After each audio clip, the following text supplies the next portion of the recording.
Most people don't realize this yet, but we are quietly crossing a line that is rarely crossed in financial history. And once it happens, it doesn't reverse easily. What I'm about to explain isn't speculation or internet hype. Every figure you're about to hear comes straight from institutions that run the global financial system, like the Federal Reserve, the US Treasury, and major banks. When you connect these facts, the picture that emerges is deeply unsettling. Over the first half of this year, the US dollar suffered its worst performance since the early 1970s, declining nearly 11% in just 6 months. That ASA collapse so rare, you have to go back more than 5 decades to find anything like it. That period in the 70s was defined by inflation shocks, currency instability, and a breakdown of monetary confidence. What's even more concerning is that major banks believe this decline may not be finished. Morgan Stanley has warned that another 10% drop could unfold over the next year as interest rates, economic growth, and global capital flows begin to converge against the dollar.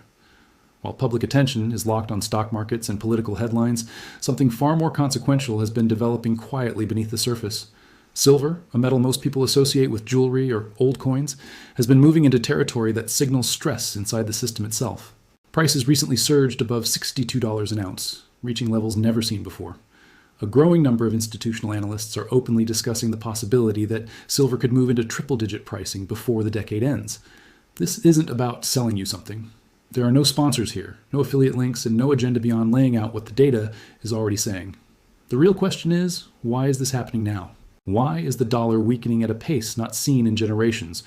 And why is silver behaving less like a commodity and more like a pressure gauge for systemic stress? The answer lies in a convergence of forces, all accelerating at once. U.S. national debt has now exceeded $38 trillion, growing at a speed that historically only occurs during wars or extreme emergencies. In less than 2 years, the debt jumped from $34 trillion to $38 trillion. That means the government is adding close to $1 trillion of new debt every 100 days. Interest payments on that debt are no longer a secondary concern. They have become one of the largest and fastest growing expenses in the federal budget. Over the last decade, the U.S. spent about $4 trillion just servicing its interest. Projections now show that figure could exceed $14 trillion over the next 10 years. That's a level that begins to crowd out spending on infrastructure, defense, and healthcare. At the same time, foreign confidence in U.S. debt is quietly eroding. Countries that once bought enormous quantities of Treasury bonds are now reducing their exposure. China AS holdings have fallen to their lowest levels since 2009. Japan has openly suggested its Treasury portfolio could be used strategically. In just a single month, China, India, and Brazil collectively sold nearly $30 billion worth of U.S. Treasuries, following an even larger sell-off the month before. This trend is unfolding alongside a broader shift in the global monetary landscape, driven by the BRICS nations. This bloc now represents a huge share of global trade and foreign exchange reserves. These countries are actively reducing their reliance on the dollar for trade, energy purchases, and cross-border payments.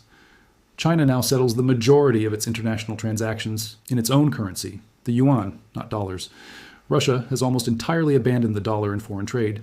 Alternative payment systems have been built specifically to bypass Western financial infrastructure. As sanctions and asset freezes become more common tools of foreign policy, other nations have learned that depending on the dollar comes with political risk. The incentive to build parallel systems has never been stronger. This slow but persistent shift doesn't collapse the dollar overnight, but it steadily weakens its dominance and reduces global demand for dollar-denominated assets.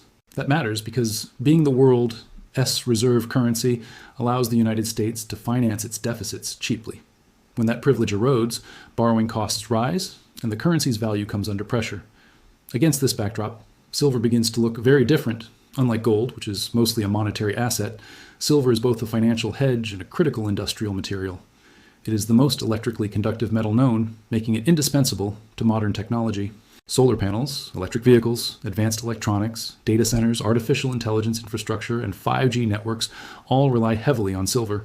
Demand from the solar industry alone has surged more than 25% year over year, with projections showing annual usage could exceed 300 million ounces within the decade. Each new generation of high-efficiency solar technology actually requires more silver, not less. Electric vehicles amplify this demand even further. An EV uses 2 to 3 times more silver than a traditional car, spread across its battery systems, electronics, and charging components. Artificial intelligence and cloud computing add yet another layer of pressure. The global network of data centers has expanded exponentially, and every server, processor, and power system inside contains silver. All of this is happening while silver supply remains structurally constrained. Roughly 70% of global silver production comes as a byproduct of mining for other metals like copper, zinc, and lead.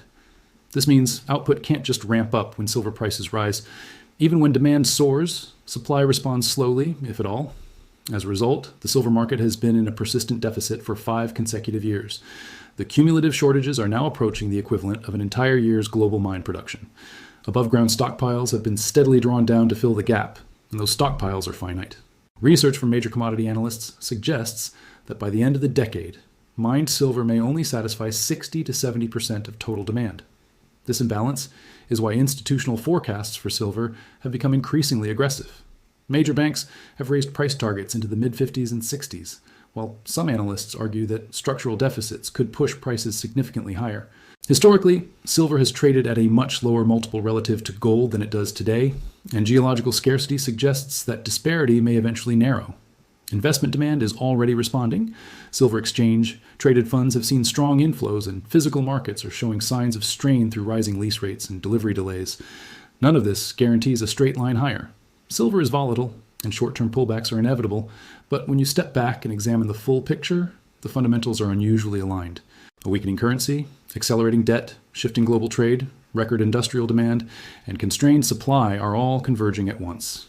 These are not hypothetical risks. They are measurable conditions that have historically preceded major repricing events.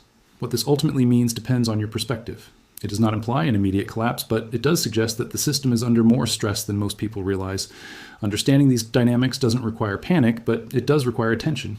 Financial crises rarely announce themselves clearly. They develop quietly, then accelerate suddenly. Those who fare best are typically the ones who recognize the signals early. What matters is awareness.